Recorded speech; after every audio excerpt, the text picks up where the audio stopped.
Ashira fell in the arena. Two figures remained standing, two silhouettes glowing in the dim violet light.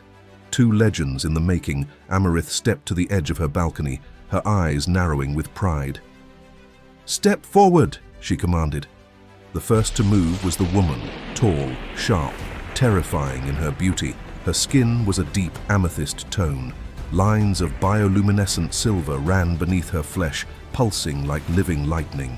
Her wings unfolded behind her, not soft, not delicate, but bladed. When she walked, the arena floor cracked beneath her feet. Her eyes glowed white, no pupils, no softness. This was Virelia the Starborn, the fiercest warrior Lunara had ever known. She bowed her head slightly toward Amarith. "Goddess," she said, her voice low and dangerous. "I stand ready." The Lunarians trembled, some out of pride, some out of fear. They had seen Virelia fight. They had seen her cut through lightning itself in the trials. She had broken 12 rivals in the ring without taking a single step back. She was their blade, their storm. Then the second figure stepped forward, taller, broader, wrapped in a darkness that shimmered purple. His skin was almost black-violet, smooth like obsidian, yet alive with patterns of glowing runes. His chest rose slowly, powerfully, every breath vibrating with a deep, eerie hum. His wings were massive, stretched wide, like the wings of a cosmic beast. Where Virelia was sharp and fast, Kalar the Voidwing was heavy, unbreakable, immovable. His presence silenced the arena. Even the peaceful Lunarians drew back a little. They had watched him tear through the arena's stone walls during his trial. They had seen him catch a spear with his bare hands and crush it like dust. They had seen the other warriors hesitate when he stepped into the ring. He knelt on one knee, his head bowed. "Goddess Amarith," he said, his voice like a deep echo from another world, "my strength is yours."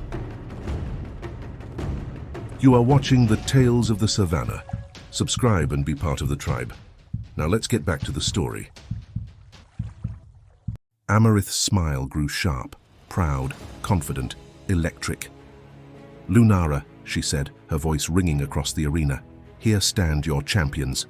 She pointed to them, first to Virelia, then to Kalar. Virelia the Starborn, Kalar the Voidwing. The Lunarians, gentle, glowing beings, clapped softly at first, then louder, the sound rising like a crystal storm. Amarith lifted her chin. "These are the ones who will face my brother's champions, Naraka the Lion God and the Hunter Goddess." Gasps, whispers, fear, excitement. "But hear me," Amarith said, her voice soft but sharp like a knife hidden in silk. "Beauty is not weakness, and Lunara does not bow to anyone." Virelia raised her wings, the light from them slicing through the air like burning blades. Kalar slammed one fist against his chest, the sound thundering across the arena.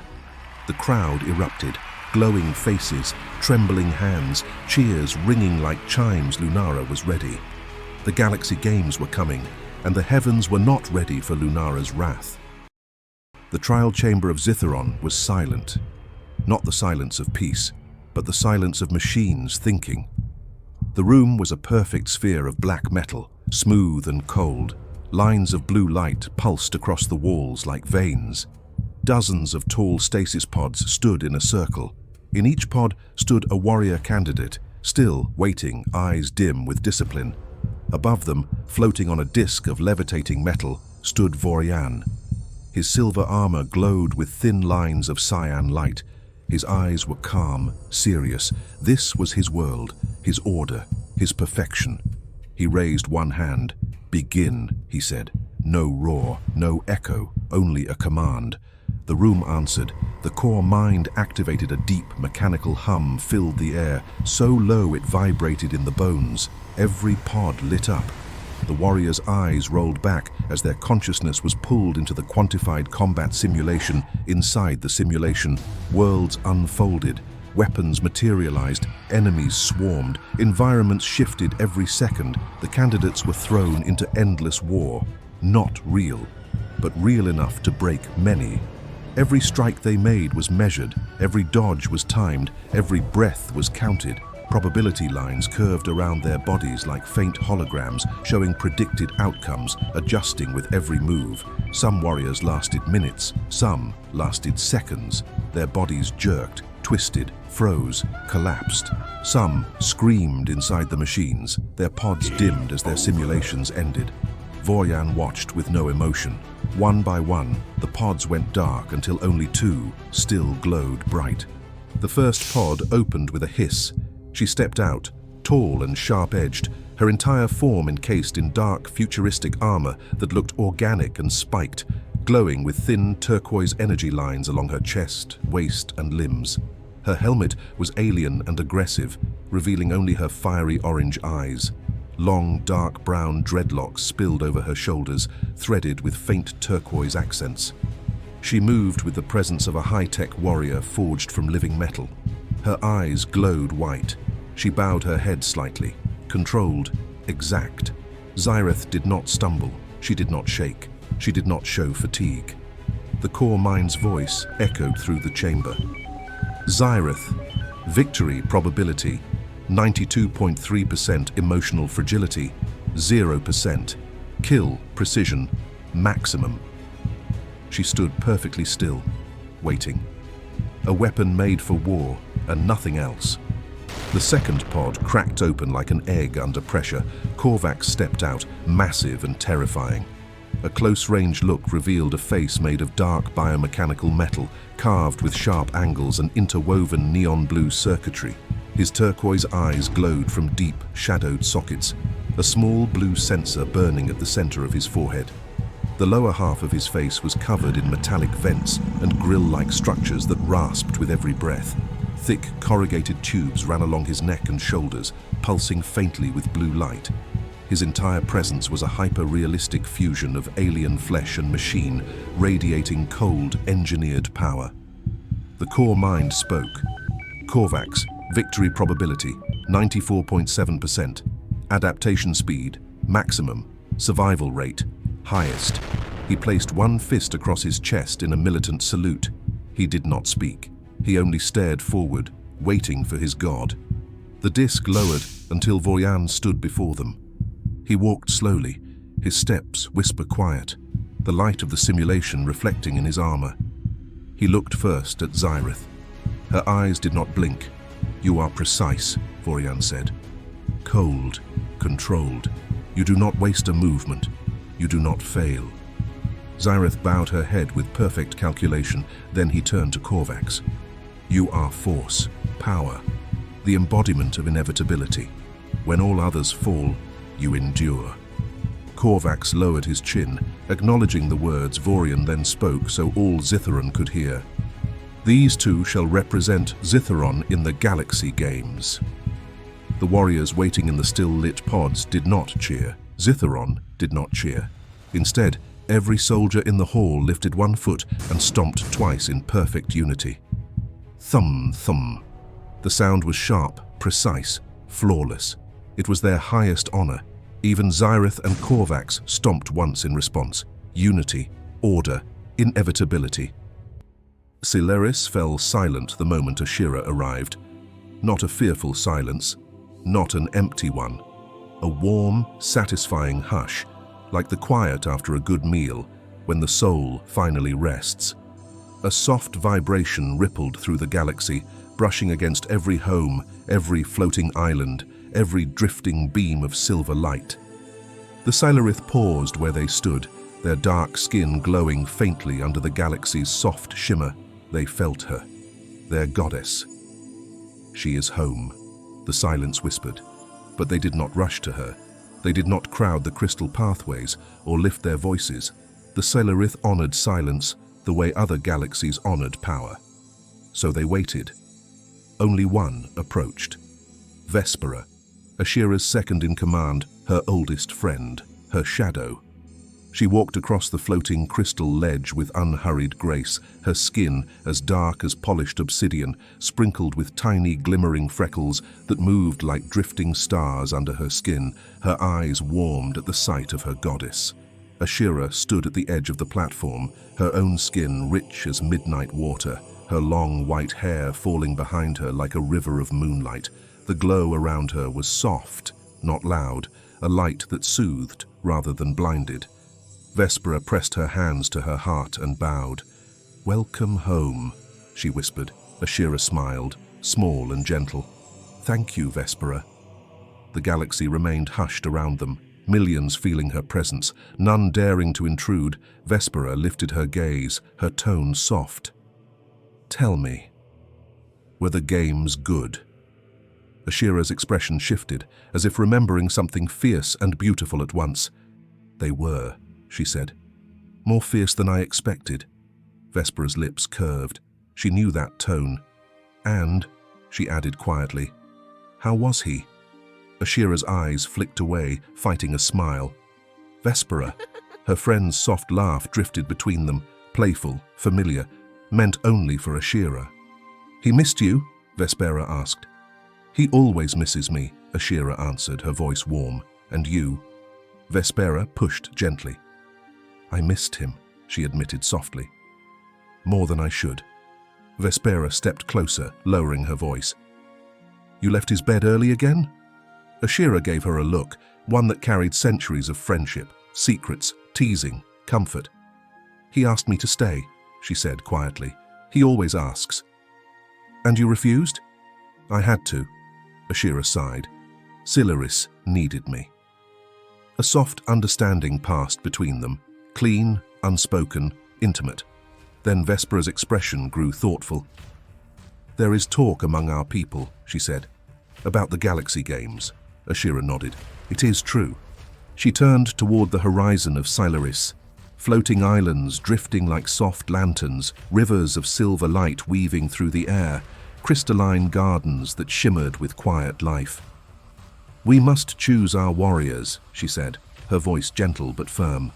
Vespera's eyes sharpened with purpose. "Then we begin."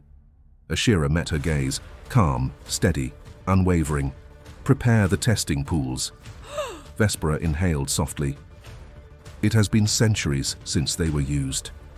"I know," Ashira said, "but the pools see what the eye cannot. This is the only way to know who can face the other galaxies and survive." Vespera bowed deeply, her voice filled with devotion. "As you command, my lady." Ashira turned toward the luminous path leading to her palace, her white hair gliding behind her like a soft comet trail. The galaxy stirred around her in quiet anticipation. The games were coming. The air in Ceris was soft and glowing when Ashira arrived at the pools. The galaxy itself seemed to hold its breath. The light here did not shine, it flowed, moving like quiet water across the black stone floor.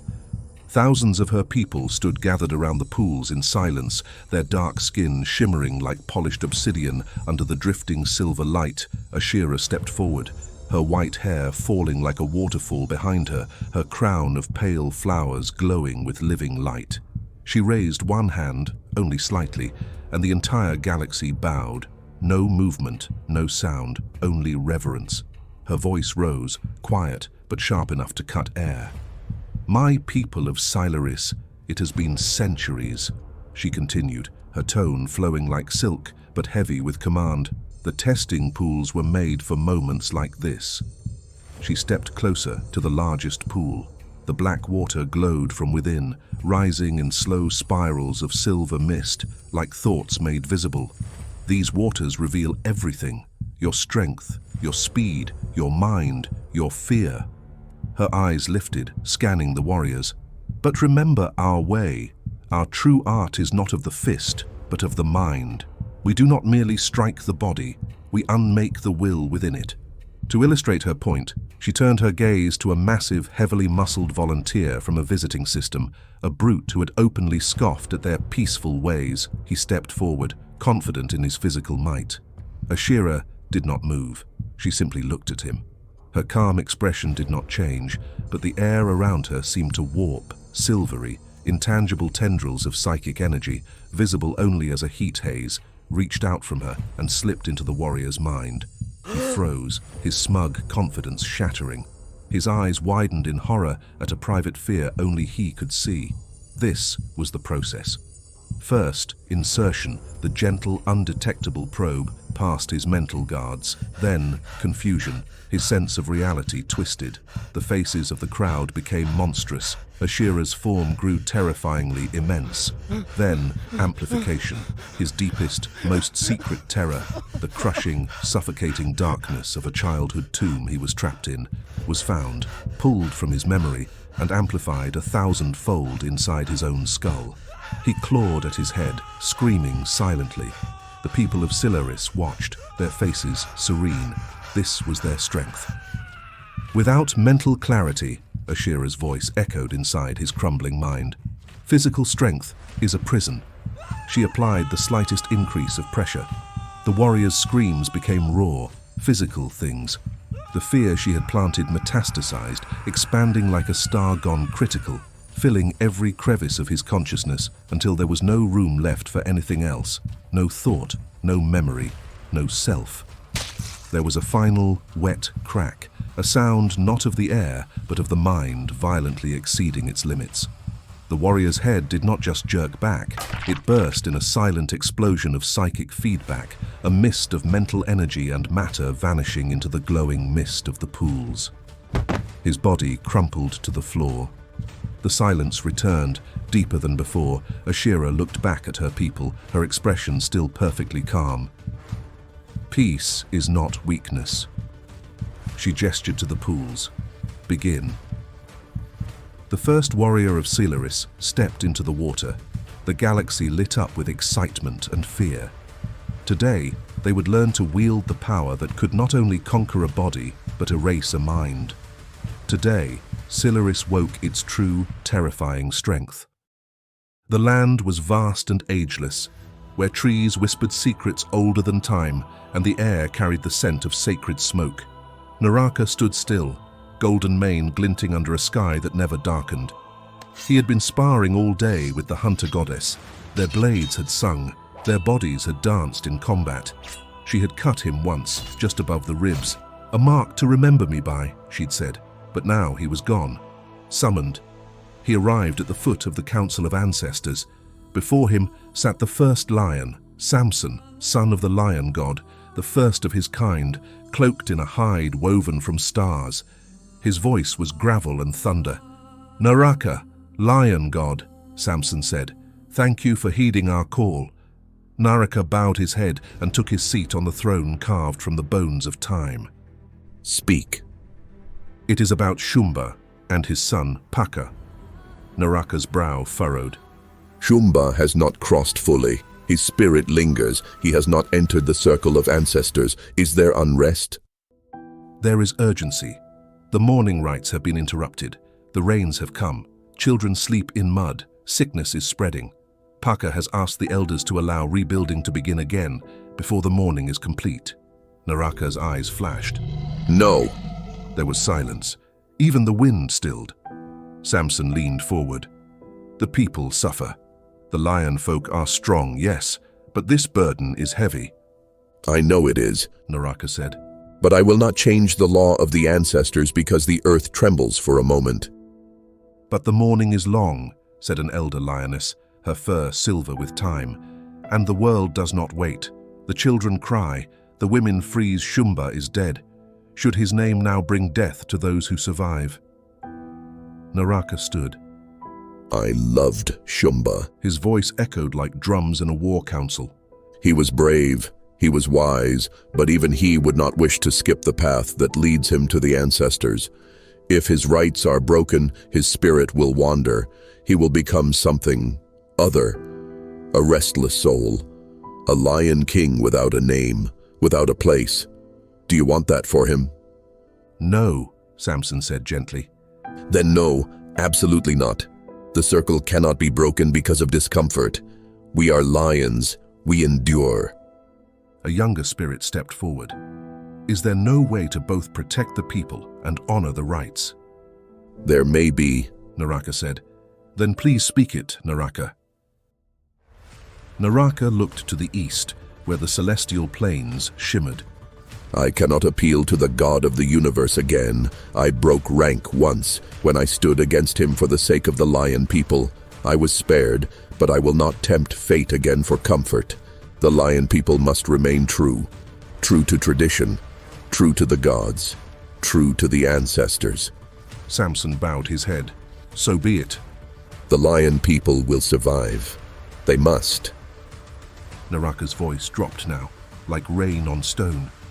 But not at the cost of Shumba's soul, not while I still draw breath in the heavens. The rain still poured. The sky was still grey, the colour of grief. Paka stood outside, his hands shaking slightly. 3 days had passed. 3 long days of watching children cough, women shiver, and lion warriors sleep in the rain like broken shadows. But today he hoped. In the distance, he saw the elders returning from the mountain path. At first, he felt relief. Then he saw their faces. Their heads were bowed, their shoulders were heavy, their feet dragged through the dirt as if the mountain had taken something from them. His heart dropped. They did not speak. They walked in a straight line, their silence louder than any cry. Paka stepped forward. "Elders," he asked, voice tight. "What did the ancestors say? What did the gods say?" None of them answered. It was Mhuka who finally lifted his eyes red, tired, almost ashamed. He shook his head. Just one slow shake. No words, no hope, no help. Paka felt something inside him tear open. His breath caught in his chest. The world blurred. He whispered, "So, nothing? They gave us nothing?" An elder spoke softly, barely above the wind. Naraka said no. The words were simple, but they hit like a blade. Paka stepped back, as if stabbed. His stomach clenched, his knees weakened. He had expected resistance, but not this, not complete rejection. He had expected the gods to see their suffering. He had expected Naraka, who took him, who showed him visions, to help him now, but instead, no. It echoed in his skull like thunder. The cold, the sickness, the broken homes, the dead children, all of it would continue. His people would suffer. His father's soul would drift. His mother would waste away in darkness. And he was powerless. A roar built in his chest, not anger, not rebellion, but pure heartbreak. His vision burned. He fell forward on his hands, shaking, the elders watching but unable to reach him. Suddenly, Paka exploded. Bones stretched, fur burst from skin. His body grew and shifted, his pain becoming flame. In seconds, he was no longer a man. He was a colossal lion, towering, magnificent, shaking the air with his presence. The earth trembled beneath his paws. People ran from their huts, startled. Children screamed. Women covered their mouths in shock. Paka didn't roar. He didn't need to. The silence of his transformation was louder than any scream on earth. He turned toward the forest, toward one direction, toward the only person who could help him now. His tail lashed, his chest heaved, his golden eyes burned with fury and purpose. He launched forward, the ground cracking under his weight. He would reach her before sunset. Niala. Only she could change this. Only she had the power. Only she could bend the heavens or force them, and tonight. Paka would ask her to do the impossible once again. Makuru village was quiet, the kind of quiet that feels peaceful, but also like everything is hanging by a thread. Jabali lay in bed, eyes half shut. He hadn't slept properly in days. Beside him, Akina breathed softly, her body finally at rest. And in the next hut, Chippo smiled in her sleep, porridge at her side. It was a good night for those who didn't know the truth, but not everyone in Makuru was asleep, because Makuru by night was not the same place as Makuru by day. Under the wide arms of the baobab, the witches gathered. Mother Superior spoke. "Did you ask the Brotherhood for help?" she said, her voice sharp in the dark. "Yes," Zanele answered quietly. "And?" "They said they will deliberate today." A flicker of hope passed through the women, and vanished just as quickly. The moon was high, but the church was dark. One by one, the men entered. No one greeted the other. No eyes met. Only silence. and the sound of leather boots on old wooden floors. At the altar, Father Bernard waited. He gave a single nod, and then, without a word, he opened the small trapdoor beneath the pulpit. They filed down one by one, until the last man pulled the door shut behind him. Beneath the church was a hollowed cavern cut through stone and time, once used as an escape tunnel during the old wars. Now it served a different purpose. A fire burned in the center. Torches along the wall flickered. The room smelled of earth, of damp stone and something older, something not of this world.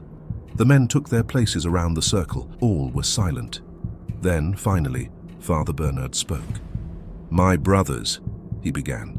His voice echoed, steady, clear.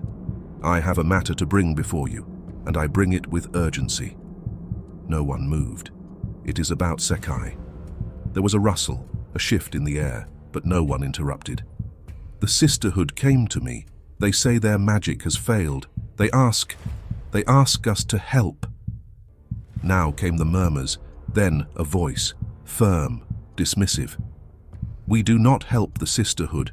They are our enemies." Every head turned toward the speaker, the same man that complained about the price of beer and spread gossip at the market. Silence followed, but Father Bernard lowered his eyes. He nodded slowly. "It is true, Papa Pele," he said slowly, his voice sharpened with frustration.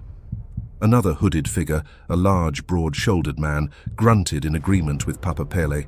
"He is right, Grand Master. This is their mess. We should not touch it." Bernard's eyes shifted to this new speaker. "And if we let this madness fester, what does that say about our power, Nkosana?" Nkosana pulled back his hood, revealing the solemn, dependable face of Jabali's friend.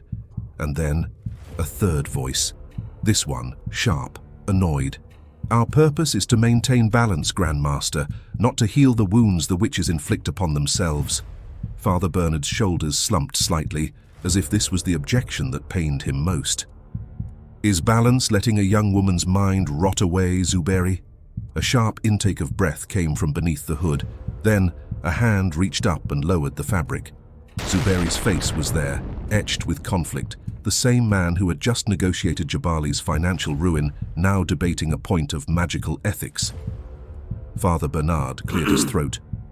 "I understand your hesitation, and yet I ask for your help." No one spoke. "Sekai is not just any girl." He paused. His voice cracked. "She is my daughter." The torches flared, and for the first time, the circle broke. Zuberi stepped forward. "Your what?" Father Bernard didn't flinch. "My daughter." The silence that followed Father Bernard's confession was short-lived.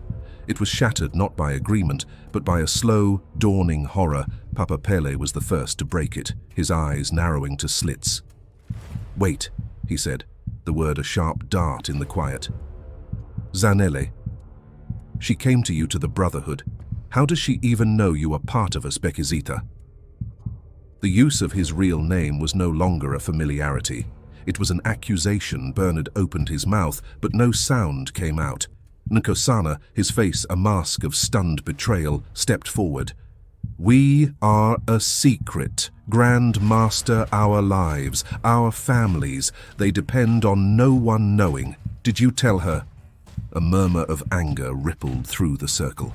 Hoods were thrown back further, revealing faces contorted with disbelief.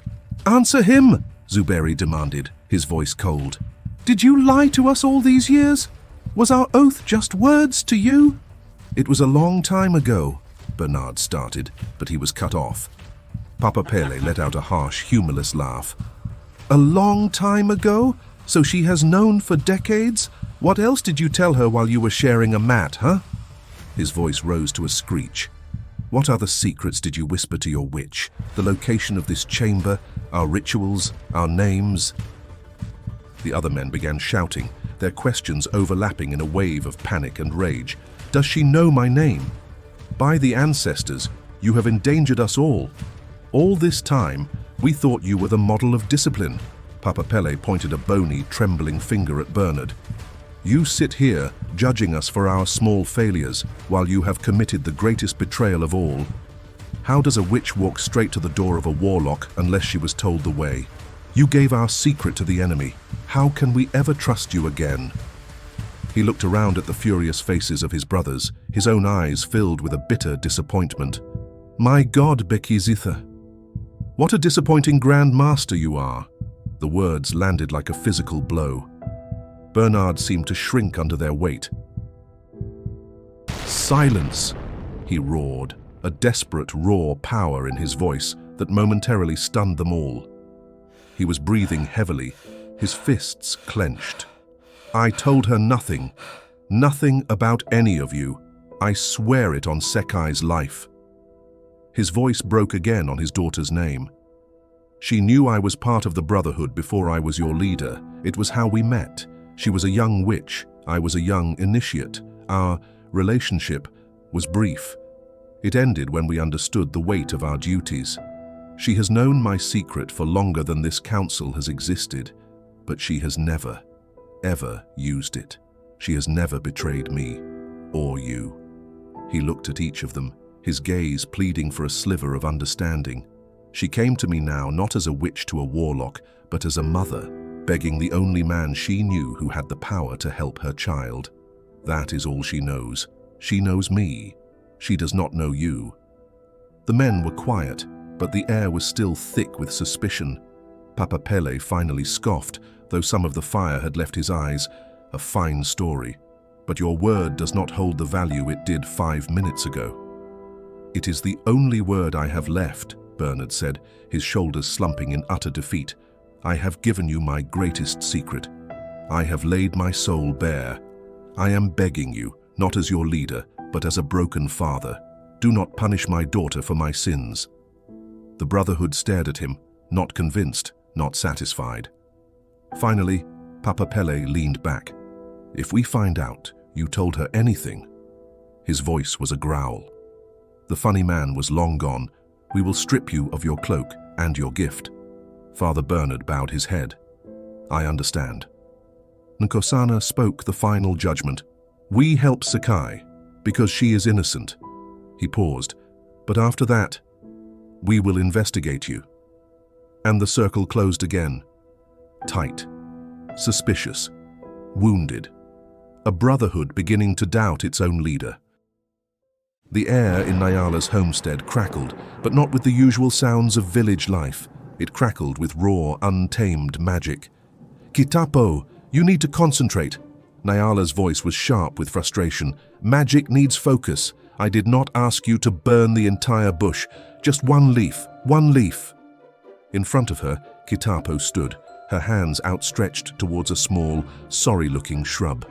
The smile on her face was so wide, it could have lit up the night. She was barely listening. From her hands, actual fire had just sputtered out. She couldn't believe it. If you can burn one leaf with precision, that is when you have arrived, Niala continued, her tone weary. That is control. You must be controlled. You must be precise. You're just all over the place, child. But Kitapo was too excited for control. Precision was boring. She tried again, and a wild burst of energy shot from her fingertips, singeing half the bush and missing the leaf completely. Niala, it's impossible, Kitapo laughed, dancing on the spot. It is not impossible. I have shown you how, Niala said, throwing her hands up. She was disappointed, but she couldn't deny it. The girl was powerful, power buried under all that gleeful chaos. Okay, try again. But Kitapo was already distracted. She turned and, with a giggle, zapped the side of the mud hut. A small puff of dust rose into the air. Do not use magic on empty space. You might hurt somebody, Niala scolded. But there's no one there, Kitapo argued, and zapped the other side of the hut. Then another side, and another. It was a game to her. Zap, puff, zap, puff. She was so happy, so powerful. She spun around, aiming for one last zap at the corner of the homestead, and she hit a man square in the chest. The force of the blast knocked him off his feet. He landed on the ground with a heavy, sickening thud. The laughter died in Kitapo's throat. The world went silent. "Oh no," Niala whispered. Then she screamed, "Paka!" They both rushed to the man's side. Niala dropped to her knees, her hands fluttering over his still form. Kitapo stood frozen. "I'm sorry, mister. I'm so sorry, mister," she babbled, panic rising like a tide in her chest. "Please wake up. I'll never do it again, I promise." Niala was shaking him gently. "Paka, Paka, please wake up." She looked up at Kitapo, her eyes filled with tears and a terrible, justified anger. Do you see? Do you see, Kitapo? I told you to be responsible." A thin wisp of smoke curled up from the scorched spot on his chest. Niala began to cry, waving her hands over his chest as if she could wipe away the damage. "Oh, Paka, I am so sorry." And then, Paka smiled. His eyes fluttered open, and he looked straight up at Niala's worried face. "You think," he said, his voice a low, warm rumble, "you can kill the Lion King so easily?" Niala gasped, then let out a half-sob, half-laugh of pure relief. "Oh, you terrible man!" She punched his shoulder lightly. "Quit playing! You scared the life out of me!" Kitapo felt her legs go weak with relief. The man, the Lion King, was alive. He sat up, rubbing his chest with a grin.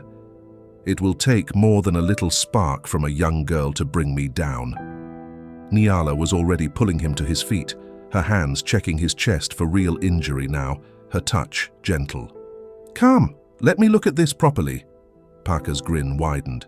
"Well, I can have you look at more." Niala laughed, a real happy sound this time, and swatted him playfully. Kitapo knew her cue. She gave a small, sheepish smile and quickly backed away, leaving the two of them alone. As she walked away, her mind was racing. The mysterious man was a king, the Lion King. It was a heart-pounding lesson she would never forget. The power in her hands was not a toy, it was real, and with it came a responsibility as heavy as the world.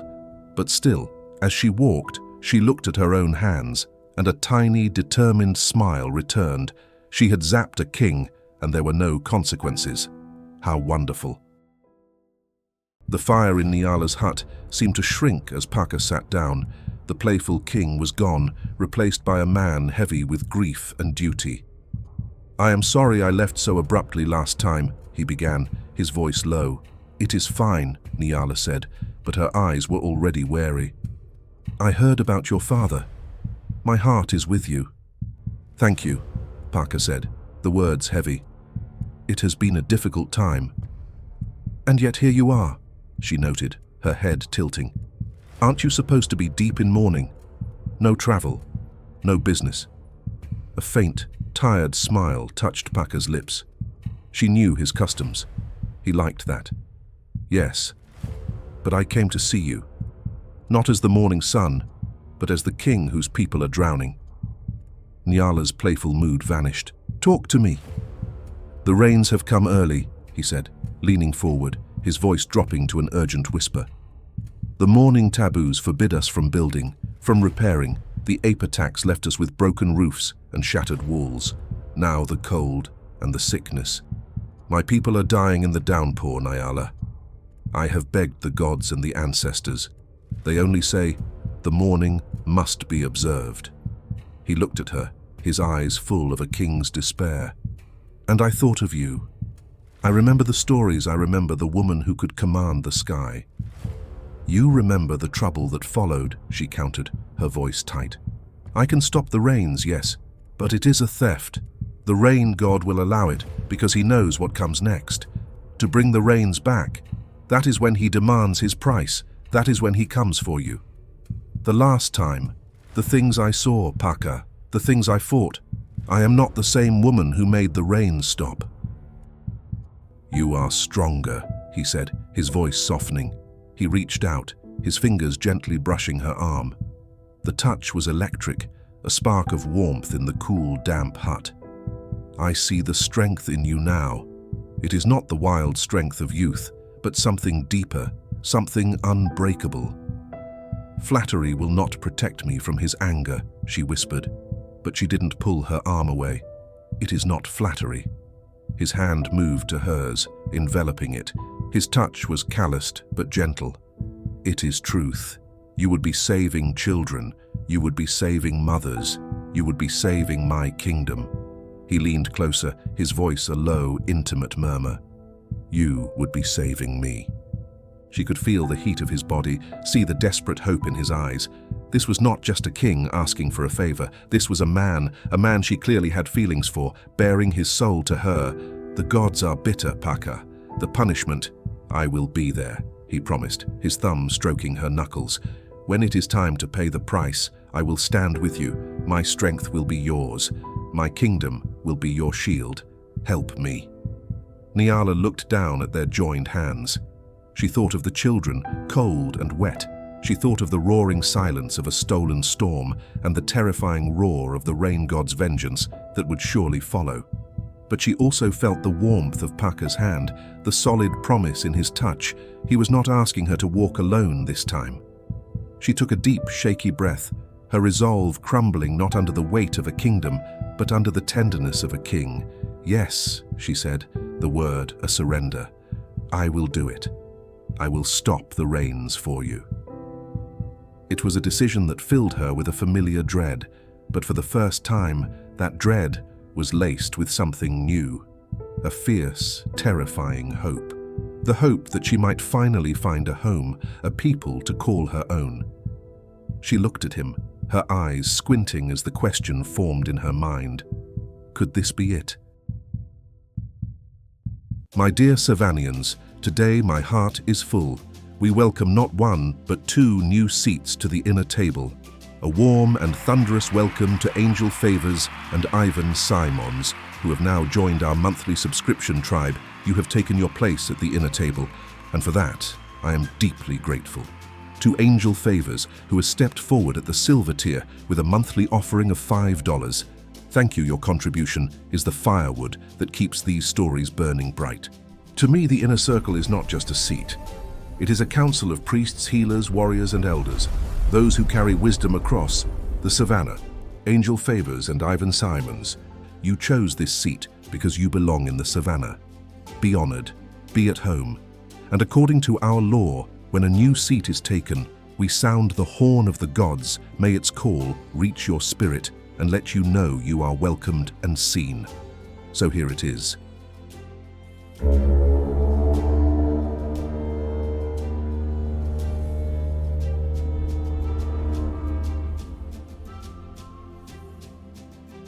Angel Favors and Ivan Simons, you have become the heartbeat of the savannah. And to my inner circle, who keep the fire with me month after month, the savannah stands because of you. From the depths of my spirit, thank you. You are the heartbeat that keeps these worlds alive. And to those watching from the edges, the horn is calling, the path is open, and the fire is warm. The savannah awaits you. Want to support the channel and become an even bigger part of our tribe? You can join for as little as the cost of a coffee each month.